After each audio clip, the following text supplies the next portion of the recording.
Welcome to the Real Estate Investing Morning Show with your hosts, Wayne and Gabby. Hey, good morning. Good morning, real estate investors. Welcome to the Canadian Real Estate Investing Morning Show. On today's show, I'm going to talk about the easiest $20,000 I have ever made in real estate. I'm going to tell you the story of how I took a deal that people probably just stepped right over thinking that it was nothing. And with about 1 hour worth of work, I was able to turn it into $20,000. Everyone involved made money. Nobody got ripped off. How is this even possible? How is this possible that something like this can happen? Well, there's been a theme on the show this week that I've been leading up to. And this theme is that value isn't created by luck, it's created by knowledge. Okay? And the more knowledgeable you are, the more you understand the trends of real estate, the more you understand the strategies of real estate investing, you're going to be able to see these opportunities that nobody else sees. And again, with about 1 hour's worth of work, I was able to cash in on $20,000. Easiest money I've ever made. So before we get any further into this, let's take the opportunity of just saying good morning to everybody who's joining us live on YouTube this morning. Good morning, everyone. Yes, good morning, real estate investors. We're so happy that you're here with us this morning. And hey, good for you guys for waking up early, brewing your coffee or your tea, or maybe it's just grabbing your cup of water, electrolytes, and settling in with us. Congratulations, because I know a lot of you are here with us every single morning, which is fantastic. Some of you, like Chris, pop in when you're able to. Chris is here? Hi, Chris. Chris is here? Yeah. Chris is here? Chris says, "Howdy ho, neighbor." Chris was a bit of a flirt yesterday. Kirsten says, "Sup, Wilson." Get it? Home improvement. Howdy ho, neighbor. Oh? Yeah, so good for you guys. We're so happy that you are joining us this morning. And I'm so excited for you to go through this deal because I remember it so clearly. I remember, I don't want to say that I doubted you, but sometimes I do. I'm your wife. I'm allowed to. But Your wife is your biggest doubter. It's true. The spouse It's my new sweater. But like you literally said, hold on, hon, give me an hour. And you put together this crazy deal that I was just like, I did it earlier, like mind was blown, because you have this gift of being able to see all these moving pieces and just be like, oh, hold on, if we just grab and throw them all together and boom, you have this like amazing deal. So I'm excited for you to talk about it and to go through kind of your thought process on how you made that happen. I'm excited too. And that's ultimately what I'm trying to do here is that I'm trying to help you guys become more knowledgeable so you can spot opportunities like this. And that's why we provide free education every weekday morning on the show, on the Canadian Real Estate Investing Morning Show. You can join us live at 7 a.m. on YouTube. Just look up the Canadian Real Estate Investing Morning Show or Wayne Hill, your real estate investing coach. You'll find the show very easy. Subscribe so that way you get the notification. Does it ding you or notify you? Yeah. I mean, as long as you have your notifications on. But also turn the notifications on. Okay. I know a little thing pops up and says, Wayne Hillier is live. I know it sounds stupid. We're like, make sure you hit the bell so you get notifications. But like, that's how you get your reminder. That could be your morning alarm clock that, hey, it's time to wake up and it's time to listen to Wayne and Gabby. Because the information and the education that we provide for you guys is completely invaluable. Like there's nothing else like this out there. And I'm not just saying that because it's me. I mean, like legit, nobody else is doing anything like this. Me might get a one a week or something like that where they kind of talk about something, but we're talking about how you can do a deal just like this and make $20,000 in less than an hour. And we want to teach you how to, how to understand these strategies, understand the real estate trends, understand the different types of techniques and strategies you can use in real estate investing so you can spot these or create these opportunities for you to be able to make money like this too. I do this in my sleep. This is easy for me, but it was years and years and years of dedication to learning this craft and understanding it and years of experience. And I want to share that with you guys. Okay. Yeah. So keep tuning in live. And if you can't listen to the recordings, do not miss one recording. Okay. I was thinking about this. Yesterday. It's like like when people they used to study back in high school where they put the cassette on and they put the headphones on. Did you ever have like an uncle or somebody who used to study like this? It was a little before my time, but I used to have people that I knew that would like, oh my God, a big exam's coming or something like that. So they would get the book on tape or something like that, and then they would just put it in their headphones and they would sleep with it, like almost like a subliminal thing. Okay. You never No, did that? And no. never knew anyone that did that? No. Okay, I knew a lot of weird people that did that. Apparently, I hung out with a lot of people that didn't like Ontario. to study. It's an Ontario thing. Yeah. Okay, fair enough. Chris, back me up here. Anyways, so similar to that, you know, what I used to do when I was still working, when I still had a job, career before this, what I used to do is I used to always have CDs playing in the background when I was working, or I used to always have a podcast playing in the background while I was driving or while I was doing reports or something like that. Always had something in my ear, always had something on the radio, always learning. Even though I wasn't actually listening to it, I was downloading it in my brain. And when I'd catch something that would like catch my attention, I'd stop and I'd think about it and I rewind it or I'd turn it back, right? So I want the same for you guys too. Like during the day, like what are you listening to? What are you consuming? Are you listening to music? Do you got Lady Gaga on repeat? Yes. Or, yeah.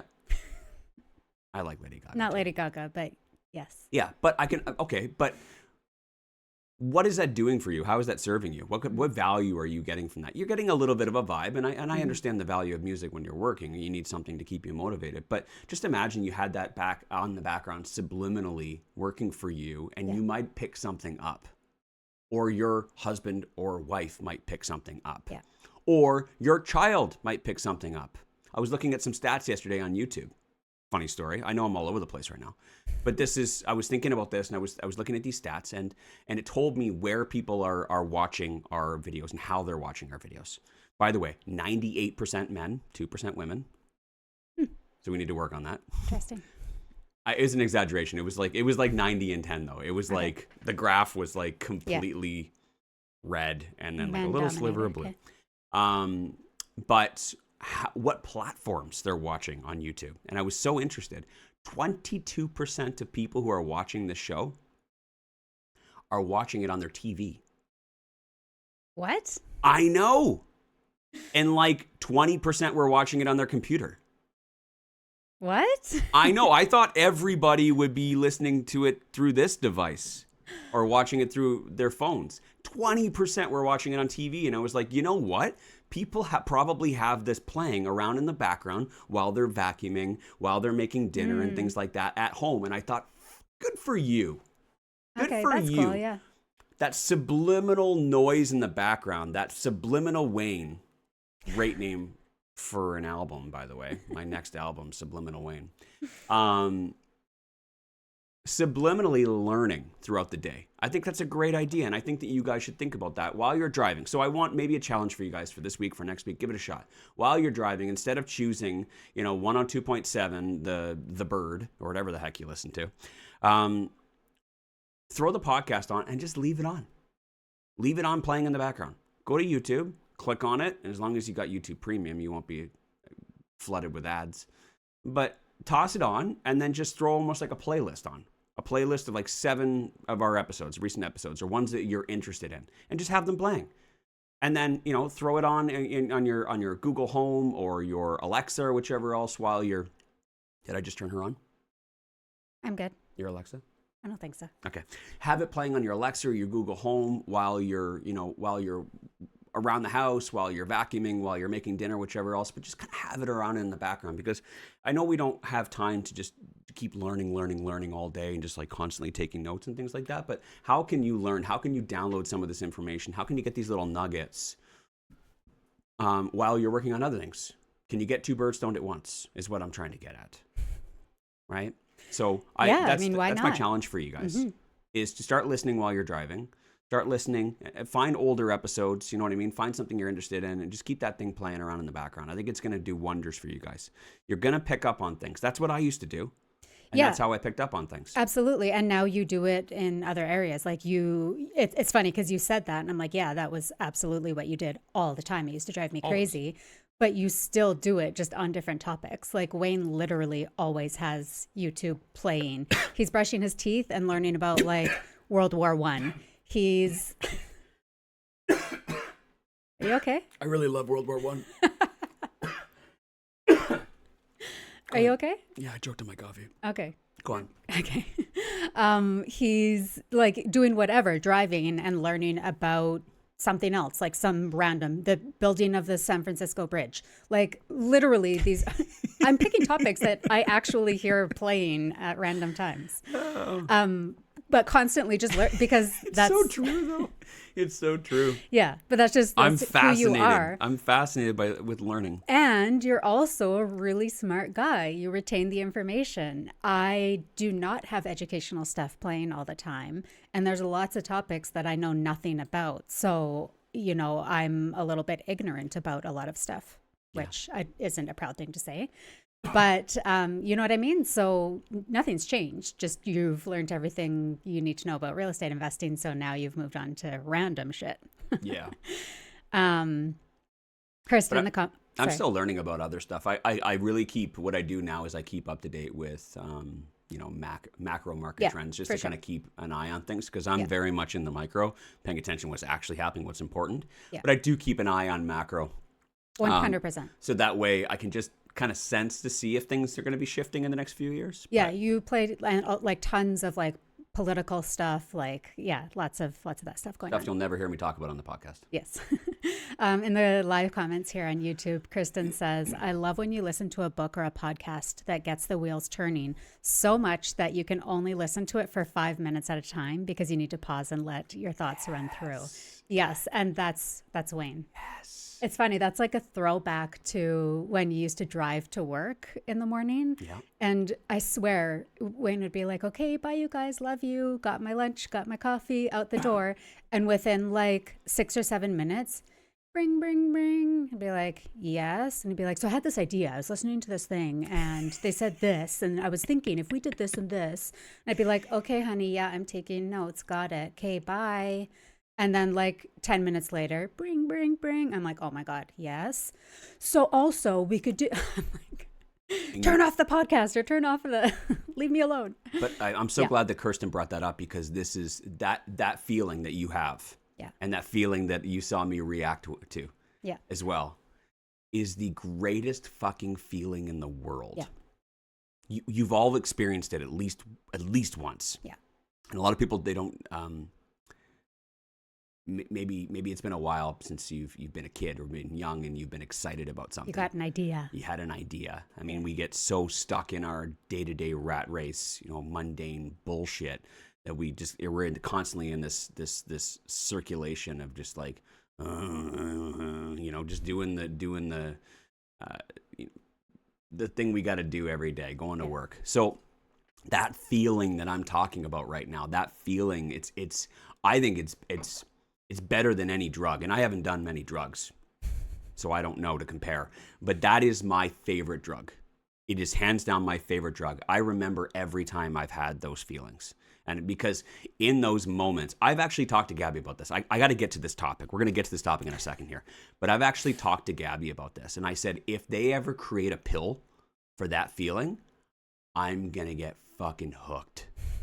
You won't be able to get me off it. That is my favorite drug, is that feeling of getting a great idea, because that does not come along very often.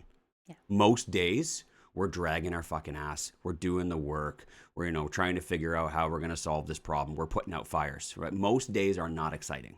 Most days are just work. And then we try and force ourselves to appreciate the things that we have and be grateful for the moment and spend time with your family. But when deep down inside, all I want is another hit of that fucking drug. That's what I want. That's the feeling. Is that when you get it, you know exactly what I'm talking about. So that's my goal almost every fucking morning. Spoiler alert, Kirsten.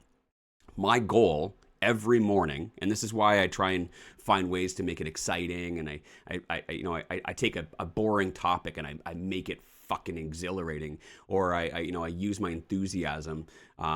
My goal every morning for you guys is to give you that moment, to give you that feeling, that aha moment that's like, oh my God, holy shit, I didn't know that was possible. That realization. For you to stop the podcast and have that realization. Yeah, that realization or that idea. Oh, I could do that. I could apply this in this way. Like, yeah, it's pretty sure those are like dopamine hits when you have that, and it's that chemical reaction in your brain that's like, oh my God, like this is the best, and then it gives you that energy, that hit to like absolutely go also do something about it, right?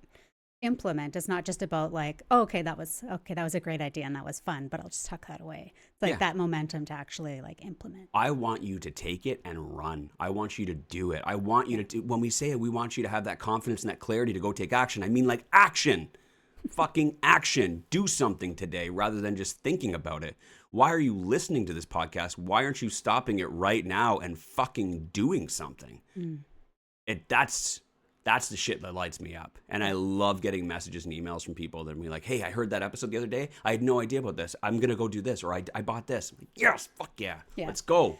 Stuart just came into the live show. He's like, wait a minute. Am I in the right place? What are we talking about with Lappy Shut Faces? up, Stuart. Shut up. He came in right as you were like, if they put that in a pill, I'd get hooked on it. Oh, yeah. Good timing. Yeah, good timing. Good timing. We're talking about, rewind the episode. It's really just dopamine. You know what? You just need more dopamine. As you were saying, and I'm gonna end on this note, is that as you were saying that, what is it truly? I know exactly what it is. It's hope. It's hope, and I think most of us, day to day, we're not very hopeful. We almost feel like just things are always happening to us and things are just never going our way, and we're constantly just trying to keep up with it. I talked about putting out fires. There's constantly fires starting and us putting out fires. Just trying to stay alive, trying to stay afloat, just trying to, to keep ahead of whatever's chasing us. Mm-hmm. And with hope is just that is that spiritual feeling of just knowing that, oh my gosh, it's all going to be okay. Or I think that there's something here that's more. And it's an extreme level of hope, and you called it dopamine. I call it hopeamine. God, so cheesy. I know, but that's legit. And if you've ever felt it, you know exactly what I'm talking about. So I hope that I gave you a little bit of that dope this morning. I hope that this inspires you. I don't know. Maybe this topic today will about making $20,000 in an hour. Maybe it will. You're like, oh fuck, if he could do that, I can do that, right? Maybe not. Maybe it's tomorrow's episode, but I'm going to keep on working on this every goddamn day. And all I need you to do is just keep showing up. Rest assured, I will find some way to reach you. I will find some way to inspire you, to get you to do what you need to do, to give you the tools and the strategies and the knowledge and everything you need in order to be able to get it done. That's what I'm here for. I get high on this shit. I get high on your success. I love it because I know how good it made me feel. I know how great I feel for where I am and what we've accomplished, and I want you guys to have the exact same thing as well. So let me take a quick little commercial break. We're going to get right back into this. I'm going to talk about how I made the easiest $20,000 ever in real estate. Real estate investors need to treat debt differently than homeowners, and at Kirkland & Brennan Mortgage Group, we understand that. For the last 11 years, we've helped real estate investors plan and build their portfolios. We understand how to help you avoid fees, penalties, getting yourself stuck, and making sure that the deal you're doing today doesn't stop the deal you want to do tomorrow. You can reach out to Keaton, Keaton, at kbmortgages.ca. Put plan in the subject line, and we'll help you build a plan and then realize it for your real estate goals. We also coordinate with the other professionals like your accountant, lawyer, realtor, and we will help you build your portfolio. So reach out. We'll do our best to help. Thanks, guys. You've got showings, lease signings, suite renos, condo board meetings, credit checks, mortgage financing, and every so often the tenant clogs the sink because they shoved macaroni down there. Stop. Breathe. Leave the bookkeeping to Fingo. Fingo is specialized real estate bookkeeping by real estate investors with tailored services for maximum returns. Save time. Enhance your returns. Claim the plumbing repair for that ridiculous macaroni fiasco. Book your free consultation at fingo.com. Summer. While everyone's getting distracted, this is when the market gets quiet. Not because the opportunities disappear, but because the people do. Vacations, long weekends, these are the distractions I'm talking about. And that's exactly when serious investors make their moves. At Calvin Realty, this is one of our favorite windows. Less competition, more flexibility, and sellers who are actually open to negotiating. While everyone else is stepping away, we're stepping in. If you're looking to buy right, not just buy fast, this is your edge. Calvin Realty. Opportunity doesn't take time off. Ayo, we are back, guys. Okay, so this deal, again, easiest $20,000 I've ever made in real estate. I'm proud of this one. I'm proud of this one because, thank you. I'm proud of this one because of the fact that it was just so quick and easy. Yeah. And I've done many deals like this, but this is probably the biggest one as far as like the biggest payday with the least amount of work. Yeah. And I've done tons of other deals like this along the way. And maybe we'll share those other deals with you in the future. But I think this one's probably my favorite for this type of deal. What I like about it is that, you know, I said earlier that I doubted you, but my brain just hadn't been expanded at that time, because I love the ease of it. You're going to look at this and be like, that looks or that seems really easy. And it kind of was. But guess what? Nobody else could have done this. Nobody else could have done this. You want to know why? Because nobody else understood it. Mm-hmm. And the big theme that we've been talking about this week is understanding value and identifying value or creating value. And if you can't see the value in it, then you would never know that this even existed. You would have just looked at this through a one-dimensional view, where I was looking at through a three-dimensional view. And ironically, there were 3 people involved in this deal. 3 people. And all 3 people won. Kind of 4. Kind of 4? Maybe. Actually, it was 4. It was 4. You are right. It was 4. But let's just talk about the 3 Yeah. for today, because I was talking about 3D and it was a really good Okay, we'll keep it to 3. 3 and 3. Yeah. We'll forget about the 4th one. We'll forget about the 4th, but guess what? They won too. Okay. Well, We'll mention it. Well, honorable mention. But there were 3 people involved, and we've been talking about this as well. It's all about creating win-wins, or Yes. in this case, win plus win. Okay, everybody wins. So how can you do a deal where you make $20,000 like that, where everybody else wins and nobody else loses? I'm going to share that with you. This is how it all started. A wholesaler called me up and said, "Hey, I've got a deal right now. Are you interested?" Now, typically when a wholesaler calls me, excluding Legere home buyers, typically when a wholesaler calls me, instantly I ignore them. Because every wholesale deal I've ever received has always been shit. That's true. Sorry. It's just the truth. Unless of course, maybe it's one of our students students who actually know what a good deal is. Most wholesale deals, and maybe that's just shit to me too. Sometimes like the deal that, could make sense to somebody, but normally for me, I have my own set of, criteria that I'm looking for in deals, and I don't really share that with people. That's my own personal, knowledge. I mean, I have my criteria. The people who need to know what I'm looking for, no. Otherwise, nobody else knows, because I don't share that stuff with people, because that's how I win. That's how I make money. That's how my business thrives. So when a wholesaler comes in and she says, "I've got this," normally it doesn't match what I'm looking for. Mm-hmm. And normally the numbers, typically, there's so many wholesalers out there that just don't know what they're doing. So a wholesaler calls me up with the deal, and I instantly kind of ignored it. But then I looked at it really quickly, and I'm like, wait a second. There's actually something here. But the thing is that the wholesaler didn't see what I saw. And so the wholesaler had this, this is back in, I want to say 2022 or 2023, something like that. Maybe 2022. I think it was earlier than that. You think so? Yeah. Maybe it was earlier than that. I can't quite recall. No, it was, maybe you're right. Doesn't matter. They contacted me a few years ago, and they've got this townhouse in Edmonton. And he's got it locked up for $90,000. It's a 3-bedroom townhouse, great area of town. Really great area. Really good area. Yeah. We know it very well.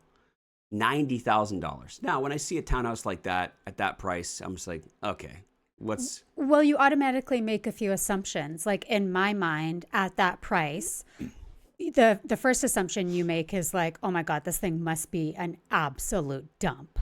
Absolute dump. Second of all, is this can't be like your regular 2-story. Maybe it's one of those carriage style or something like that devalues it. And then third is you think, what's wrong with the condo corp? Yeah. Right? Yeah. Those are 3 automatic assumptions when you see a price like that. When you see prices like that, it's typically, great point. Condos, condo board being, really shitty. I've seen, there's lots of really low priced, Edmonton townhouses right now, condo townhouses, but they've got $30,000 special assessments on them. Mm-hmm. The condo fees are $600 a month. It just doesn't make any sense. So when you see a price like that, you're like, okay, so I'm gonna have to do this. I'm gonna have to order up, condo documents, go through them for 8 hours just to find out that it's just a piece of shit. Or I find out that the townhouse is a complete gut and it's got mice or it's infested or something like that. And to be honest with you, it just wasn't what I was looking for. Yeah. But he attached some pictures with it. And when I looked at the pictures and then I looked up the area, I'm like, wait a second, there's actually something here.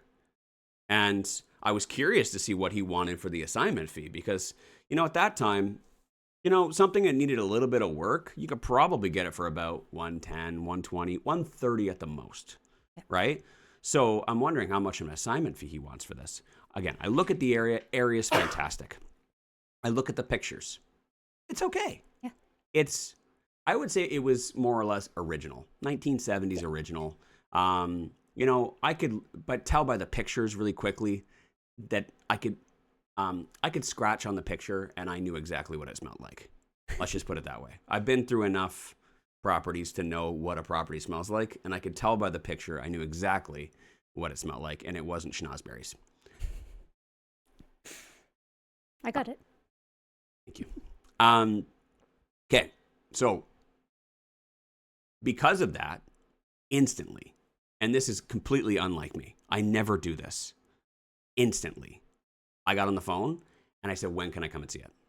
Because I knew if there is something here, he does not understand what he has on his hands here. Yeah. Okay. And he does not see the other value that I see on this. And if this is what he wants, I'm about to give it to him, but I'm not going to let somebody else jump on this. I'm not going to let somebody else steal this deal from me.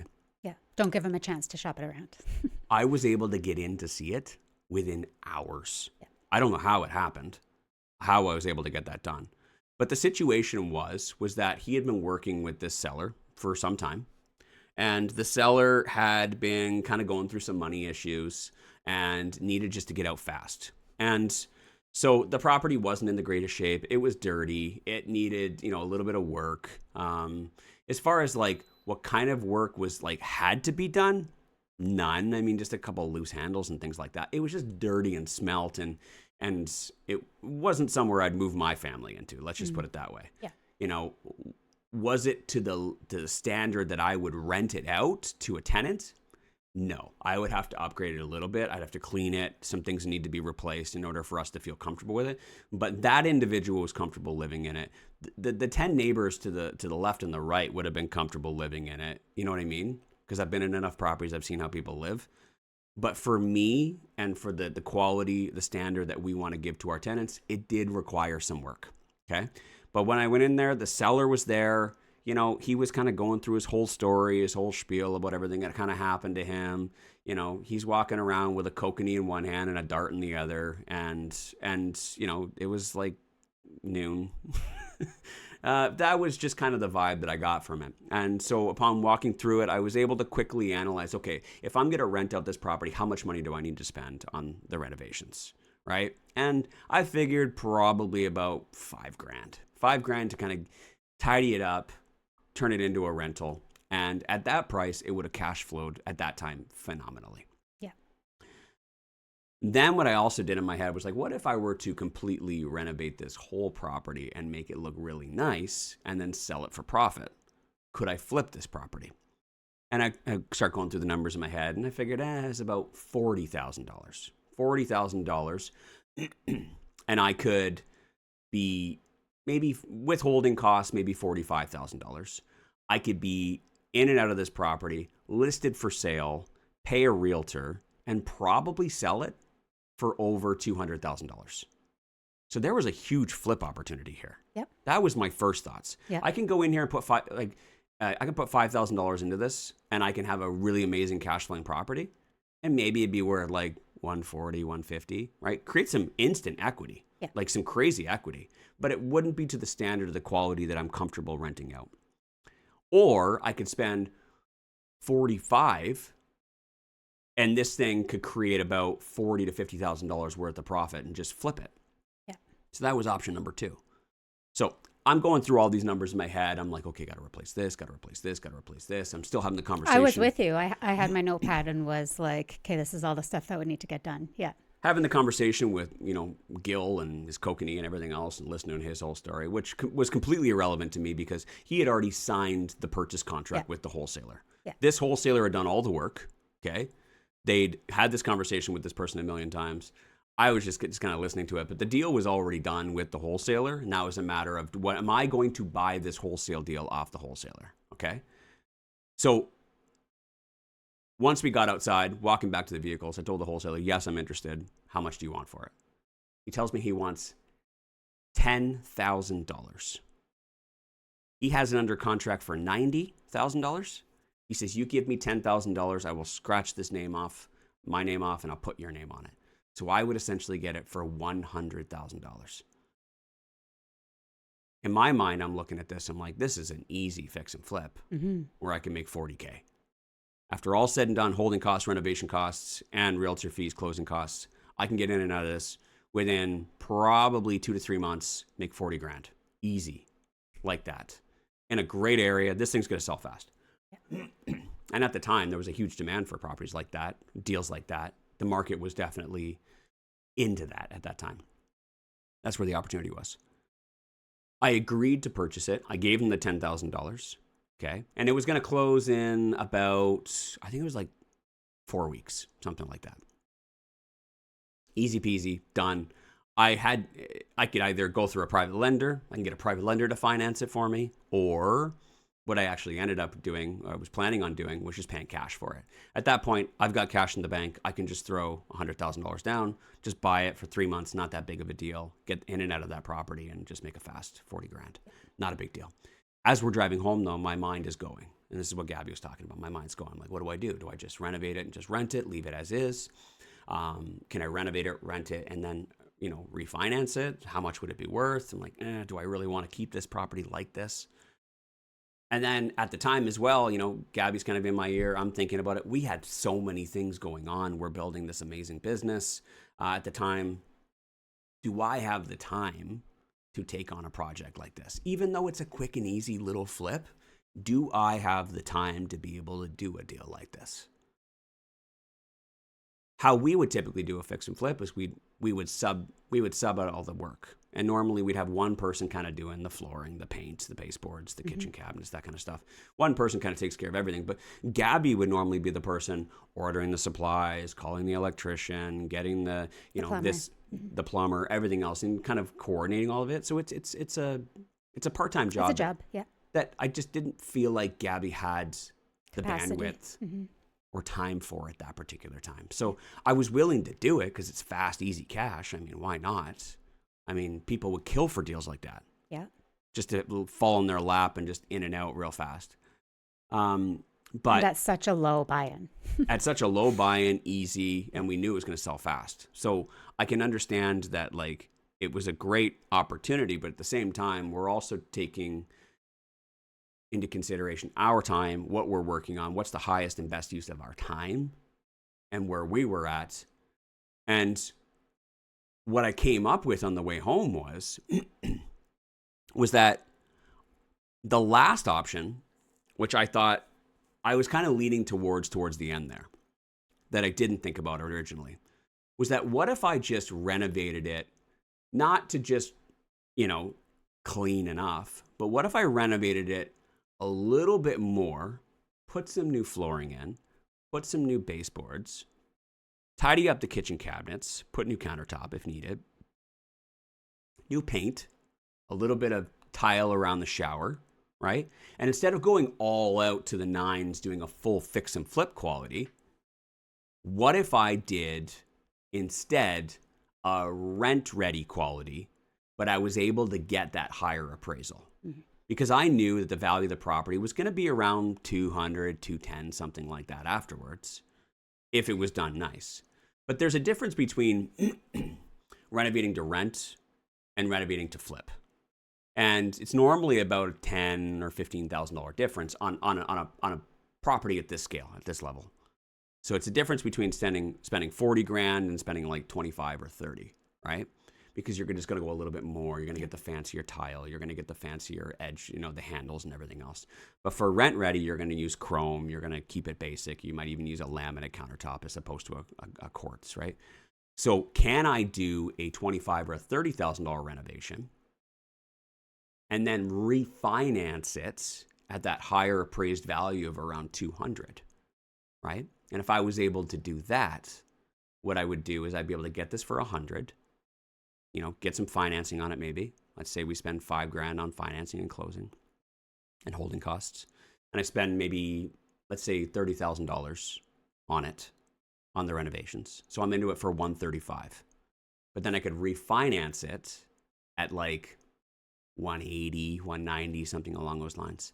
And if I were able to do that and apply the BRRRR strategy, I'd be able to refinance it, pull all of my money back out, and still have a cash flowing rental property afterwards. Sounds like a pretty good option. Absolutely. And after doing a little bit of research, I Like would to look do at that them over and over and over again. if I wanted to sell it, I could sell it for 200. If I wanted to refinance it, the appraisal might come in a little bit lower, around like 170, 180. And if I were to get $180,000 appraisal, 80% of that when I refinance, sorry, my math was wrong.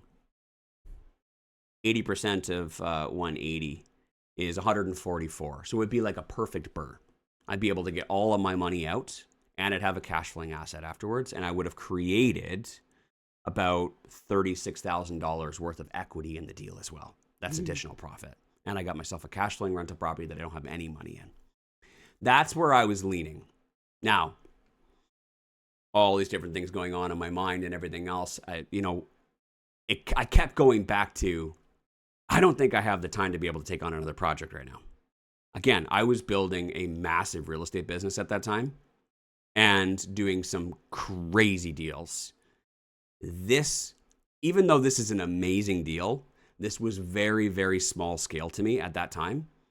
And it was a drop in the pond. And I just couldn't justify putting that much of my energy into it when I was doing $50,000, $100,000, $200,000 deals on the other side.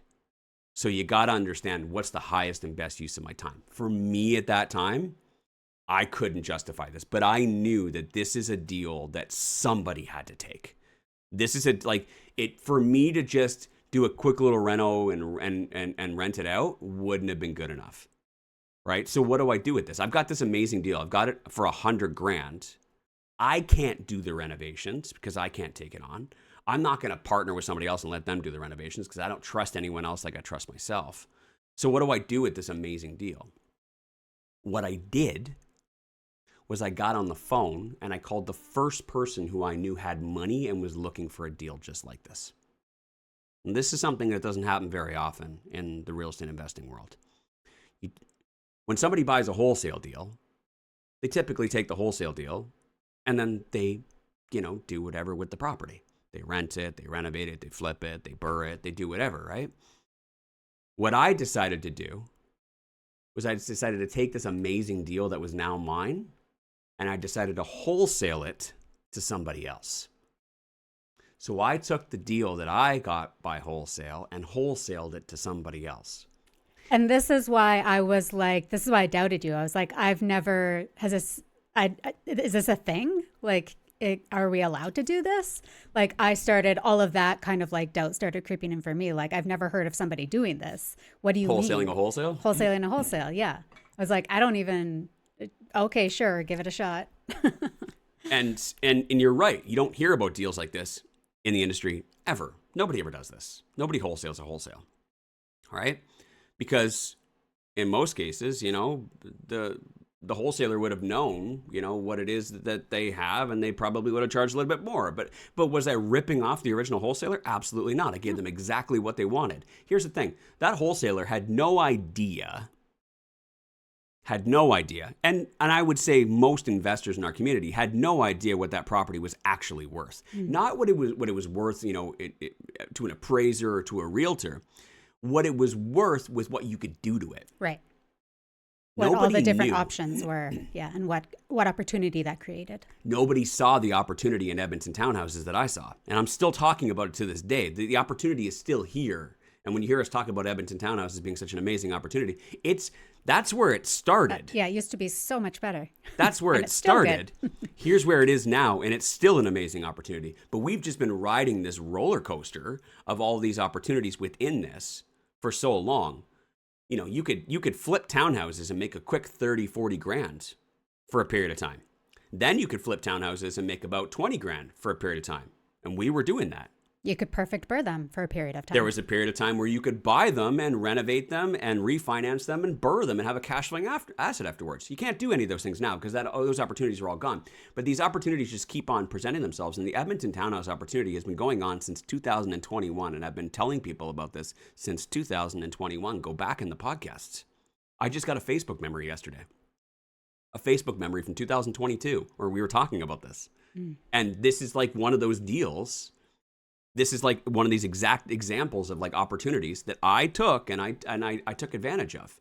So again, this investor that wholesaled it to me had no idea that you could do this. I think if he did, he probably would have charged a lot more, right? So I took the opportunity, I paid him the 10 grand for this opportunity. And then what I did was I found somebody else who I knew did know this opportunity. And what I did was I sold that property to them for $120,000, netting a $20,000 profit.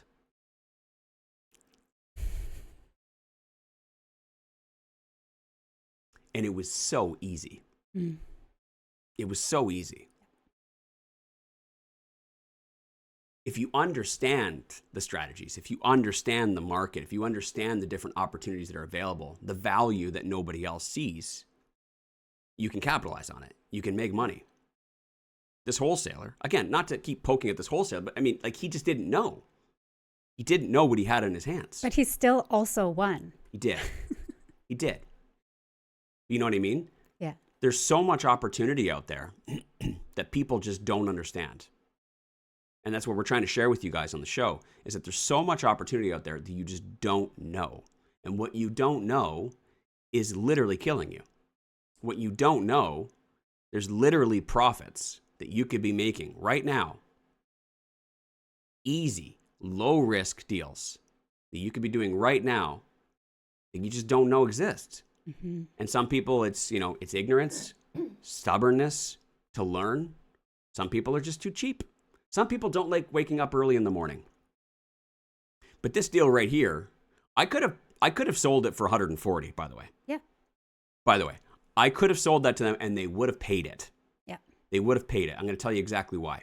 Because what they did with this property was absolutely brilliant. What they did with it is they went in and they did all the work themselves. They bought the property for $120,000. They financed it, okay? And they took possession of the property. And immediately, they started gutting it. Not gutting it, but it's like taking out floors and cabinets and things like that. And they were able to get that renovation done for approximately, if I remember, it was approximately $35,000 plus holding costs, okay? Now, they went a little over budget on it, which I would have gotten done for a lot less, but it doesn't matter. They went and did about a $30,000 renovation. Then they had their holding costs, interest, for the private loan, interest on their renovation money as well, and their, insurance and property taxes and condo fees and utilities and things like that. But bought it for $120,000. They spent about $40,000 on it. Once all was said and done, they went back to the bank and said, "I'd like to refinance this property." The bank went and did an appraisal, and it came in at just a pinch. Just a pinch. And remember, I thought it was going to be 180, but they did such a good job that it came in just a pinch under $200,000. Amazing.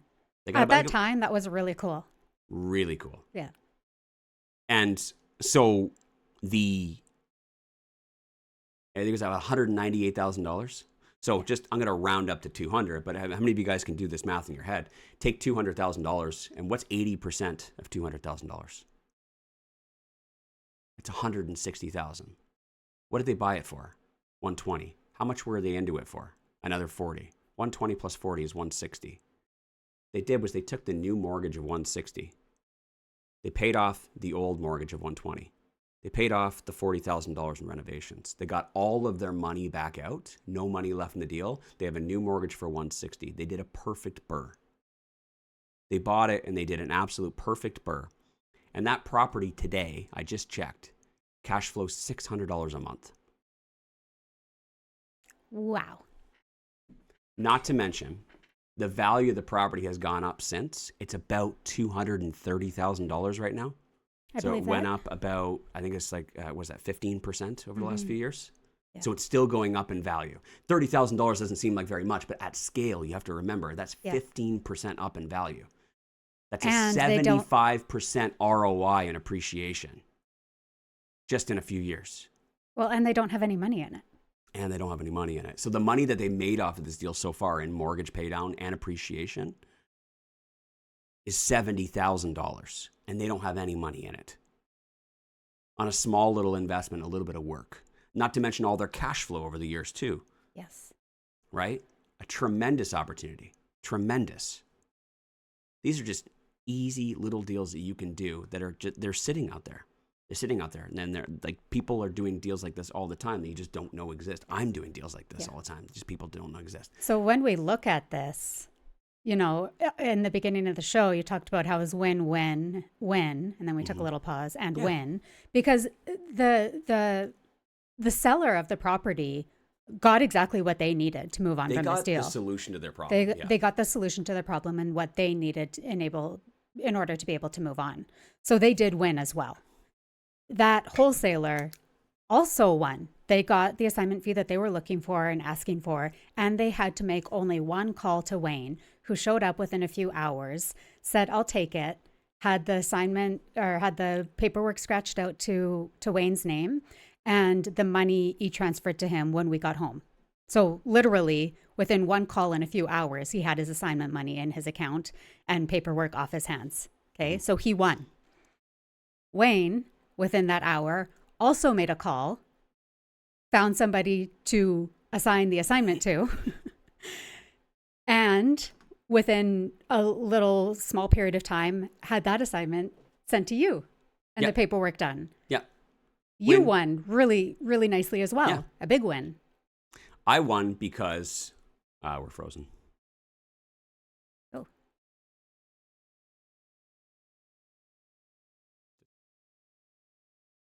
Okay. I won because I understood the strategy. And had I not understood what we had in front of us, then I, obviously wouldn't have recognized it. But I made money from my knowledge. Right? And that's what I want you guys to do. I don't want you to make money for how hard you work. I want you to make money for what you know, right? Yes. And what you know is way more profitable. I can make a lot more money with this than I can with these. Yes. I can, right? How long would it take you to make $20,000 at your job? Fun little exercise for you guys today. This is a really great perspective. How long would it take you to make $20,000 at your job using your hands? Fun little exercise. I'd like you guys to come back with that answer tomorrow. I'll tell you something about value here, and I'll close out the show. Okay? Again, I made $20,000 on this deal. Easy. For this. All this. That's it. The value of that property at the time, if you were to ask a realtor what that property was worth at that time, was about $110,000 to $120,000. Based on the state and the condition of it, based on what needed to be done, based on what people perceived it, based on other sold comparables in that area. Even if it had been renovated by Gil had renovated it, the most it would have been worth afterwards is be $150,000, $160,000, right? If he would have brought it up to a reasonable, livable condition, it would have only been worth about $150,000, $160,000 to sell. The $200,000 was if it was completely renovated nicely. We're talking about like high-end, quartz, new cabinets, new floor, actually really done nice, like a fix and flip. Okay, that's how you get a $200,000 value. If he had done the renovations he wanted to do and cleaned it up to his level of standard, he probably would have sold it for $150,000, $160,000. But the value at that time was actually $110,000, $120,000 had you asked a realtor based on all the work that needed to be done. Okay, so there's different values. Like the same property can be worth so much more or so much less depending on the quality of it. Okay, and every property can have different values. There's a value when there's a bullet holes in the front. There's values when it's original. There's values when old Gil did the renovations himself. There's values when a renovation company came in, and then there's a value, the highest value, which is when you go to the nines, beautiful all-out renovation. Okay, there's different values for a property, but at that time, If he went to a realtor and said, how much can I sell this for? Probably would have said, we could probably sell it for about 110. You're going to pay a realtor as well. So the wholesaler's price was very accurate. The wholesaler getting it under contract for 90 and asking me for 10 was pretty accurate. I got a $10,000 deal. Yeah, he left some meat on the bone. He left some meat on the bone. I could have negotiated and probably got him down to 95 because of the fact that it was only worth 110. I could have, but I was like, and I would have if there wasn't this extra value in here, right? I knew what the value could be, what the value was, and I saw the spread there. I saw the margin that I could play with. On my drive home, and while I'm walking through the house, I'm going through it trying to think about all the different things that I can do to this, which is the best profit for the least amount of time, right? And the least amount of risk. Fix and flip would have been the highest risk, okay? Would have been the most profit. Doing a BRRRR would have been a little bit of risk, but a lot of work.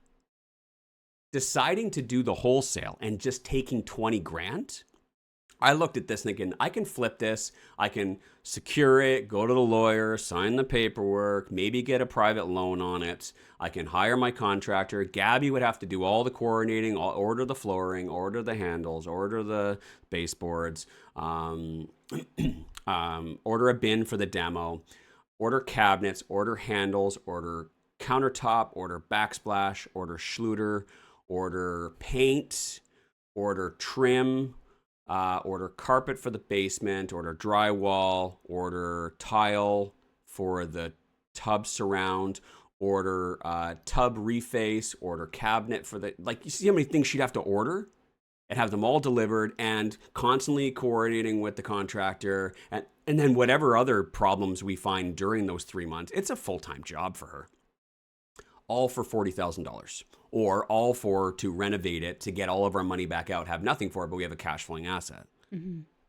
Great deal. Yeah. People would kill for it. But for what we were doing and the deals that we were doing at the time, it was very small to us. So like we were looking at all that, but we could have made that 40 grand flipping it. Or I could just call somebody up and say, hey, do you want this? And make $20,000 right now. And that's what I went for.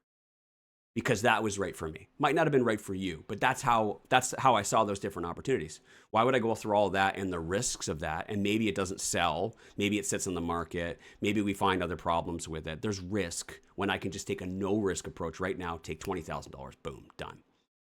The seller's happy. The wholesaler's happy. The end buyer's happy. They got a perfect BRRRR. I think they got the best deal. They did get the best deal. Yeah. Like I said, I could have charged $140 because originally their budget was $25. Yeah. They would have only had $5,000 left in the deal afterwards, right? I could have charged more. Or even if they had a little bit left in the deal, they still would have made a tremendous amount of equity and had a cash flowing asset, right? Because they would have seen the value that I saw in it, right? But I decided to leave even more meat on the bone. That was the cool thing. There was meat on the bone from the seller. There was meat on the bone from the wholesaler. There was meat on the bone from me, and still enough meat on the bone for the end buyer, the investor, who ended up making the most amount of money out of everybody. Yeah. These are the types of deals that I love doing. These are the creative types of deals that I love to do because everybody wins, everybody made money, everybody's happy, everybody knew exactly what the fuck was going on, except for maybe the seller. I mean, they might not have known that we were doing all these renovations and things like that, but they knew we were going to renovate it and sell it for profit, right? They knew that they had to leave some meat on the bone. Everybody won, everybody was happy. And I made a fast 20 grand. I do deals like this all the time. All the time. Quick little wholesale deals where I'll see opportunities that nobody else sees. And I'll call somebody up and I'll sign the paperwork through DocuSign. Done. I make like 50, 60, 70 grand a year doing deals like this all the time. Normally they're like 3 grand, 4 grand, 5 grand, things like that. Just small little things. But it's just easy money. And we've been talking about wholesaling a lot recently, and like a lot of people think they got to build a website and all these other things. I'm like, no, like I make money assigning deals all the time, and I don't have a website. I just got a strong network, and I have the ability to see value where other people don't, right? And that's where I want to end the show today. Is that just understanding that knowledge creates opportunity and expertise creates wealth. That's going to be what I want you guys to remember today.